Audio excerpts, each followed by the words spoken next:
Electromagnetic রেডিয়েশনটা আসলে কি? দেখো, ইলেকট্রোম্যাগনেটিক ফিল্ডে যদি কোনো পার্টিকেল অ্যাক্সেলারেট করা হয় তাহলে সে ইলেকট্রোম্যাগনেটিক রেডিয়েশন এনার্জি হিসেবে রেডিয়েট করে।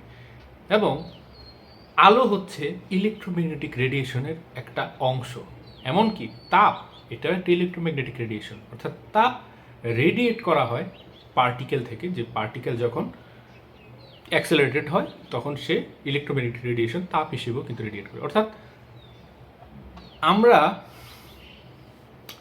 তাপকে আলাদা শক্তি হিসেবে জানি, আলোকে আলাদা শক্তি হিসেবে জানি, কিন্তু মাইক্রোস্কোপিক ভিউতে বা একদম সূক্ষ্মভাবে চিন্তা করলে তাপ এবং আলো দুটোই ইলেকট্রোম্যাগনেটিক রেডিয়েশন।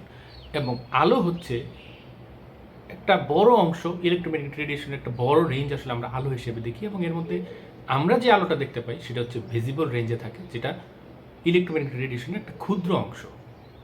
এবং এই ইলেকট্রোম্যাগনেটিক রেডিয়েশনের একটা দুইটা প্রপার্টি হচ্ছে তরঙ্গ দৈর্ঘ্য এবং কম্পাঙ্ক।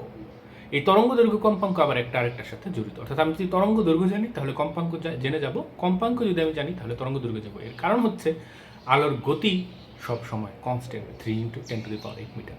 যেহেতু আলোর গতিটা কনস্ট্যান্ট, তাই আমি কম্পাঙ্ক জানলে তরঙ্গ দৈর্ঘ্য জেনে যাব, তরঙ্গ দৈর্ঘ্য জানলে কম্পাঙ্ক জেনে যাব।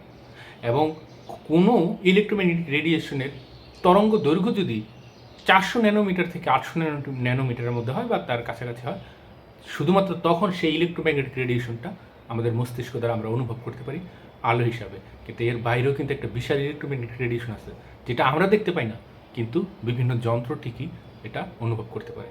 যেমন ইনফ্রারেড রেডিয়েশন, আল্ট্রাভায়োলেট রেডিয়েশন, আমরা খালি চোখে দেখতে পাই না, কিন্তু এর অস্তিত্ব আছে এবং এই রেডিয়েশনগুলোর তরঙ্গ দৈর্ঘ্য এবং কম্পাঙ্ক পরিমাপ করা সম্ভব।